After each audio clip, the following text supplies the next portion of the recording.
ये बहुत सुंदर श्लोक है। श्रीमद् भागवतम के छठे स्कंद के तीसरे अध्याय का 31वां श्लोक है और ये श्रील सुखदेव गोस्वामी जी का निर्णय है।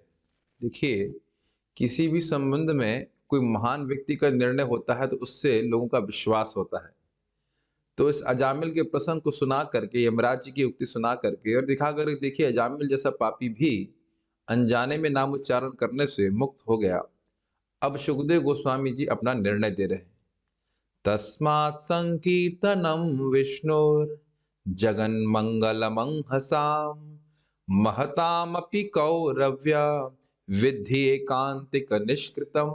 तस्मात् इसलिए मतलब देख ही रहे ना कि अजामिल जैसा व्यक्ति भी सारे पापों से मुक्त हो गया। इसलिए संकीर्तनम विष्णु, भगवान विष्णु का संकीर्तन जगन मंगलम, जगत का मंगल करने वाला होता है। और क्या तो कह रहे हैं अंहसाम महताम अपी।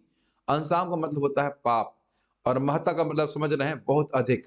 बहुत अधिक किसी के पाप भी क्यों ना हो, अपी का मतलब भी। तो हे कौरव अर्थात हे कुरुवंशी यानी कि परीक्षित महाराज, विधि यह समझो कि एकांतिक निष्कृतम अर्थात उनका एकांतिक प्रायश्चित है भगवान विष्णु का संकीर्तन, अर्थात उसके बाद कोई पाप जीवन में बचता नहीं है। और एक और समझ में आना चाहिए बात, यहाँ पे जगन मंगलम कहा जा रहा है। मंगल का अर्थ क्या होता है समझना चाहिए। मंगल का अर्थ है कि जीव अपने संबंध को भगवान से समझे, भगवान के प्रति प्रेम में आगे बढ़े। ये सबसे बड़ी बात है। जब तक उधर नहीं बढ़ेगा आगे तो पाप की संभावना बारंबार होती ही रहेगी। जड़ से इस पाप का उन्मूलन कर देता है भगवान का नाम उच्चारण।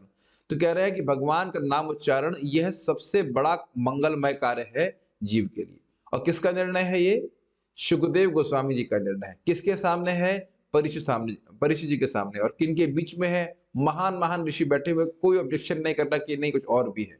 विद्धि एकांतिक निष्कृतम, अब इसके अलावा और कोई प्रायश्चित करने की जरूरत नहीं है। तो हम केवल, आप जानते हैं हम केवल प्रायश्चित करने के नाम जप नहीं कर रहे हैं, लेकिन स्वाभाविक सी बात है कि शरीर इत्यादि जो भी हमको प्राप्त हुआ है वह पूर्व की पाप प्रवृत्ति के द्वारा ही हुआ। भगवान से विमुख रहने की बात जो होती है, तो सभी का निष्कृत एकांतिक उपाय है भगवान का नाम उच्चारण करना। तो जितनी गंभीरता से भगवान का नाम उच्चारण करेगा उतना ही उसको अधिक लाभ प्राप्त होगा। तो हम इस बात को समझ करके, सुखदेव गोस्वामी जी का निर्णय समझ करके बड़े ही गंभीरता से अपने जीवन में हरि नाम को स्वीकार करें। हरे कृष्णा।